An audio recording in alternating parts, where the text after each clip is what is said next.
Friends, இன்றைக்கி நம்ம மாடி தோட்டத்தில் ஒரு அறுவடை வீடியோ தான் பார்க்க போகிறோம். இன்றைக்கான அறுவடையை பெரண்டையிலேருந்து ஆரம்பிச்சிரும். இந்த வாட்டி பெரண்டை கொஞ்சம் நிறையவே இருக்குது, அதனால் சட்னிலாம் அரைக்காமல் கொஞ்சமாக ஊறுகாய் செஞ்சு வச்சுக்கலான்னு இருக்கேன். எவ்வளோ க்ளீன் பண்ணி செஞ்சாலுமே ஊறுகாய் கொஞ்சம் கம்மியாக தான் வரும்.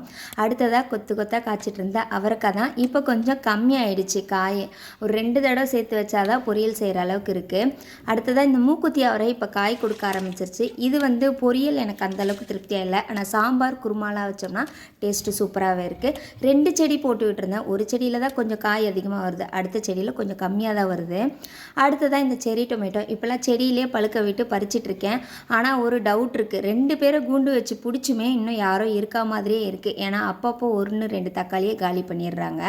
இந்த அளவுக்கு செரி டொமேட்டோ கிடச்சிருந்தது. அடுத்ததாக டபுள் கலர் ரோஸும் செம்பருத்தி ஒரு 3-4 ஒரே ஒரு மல்லிகை இருந்துச்சு, பறிச்சிக்கிட்டு வந்துட்டேன். இதுதான் இன்னைக்கான அறுவடை. இந்த அறுவடை பிடிச்சிருந்தா லைக் பண்ணி ஷேர் பண்ணி சப்போர்ட் பண்ணுங்கள். தேங்க்யூ. Happy gardening.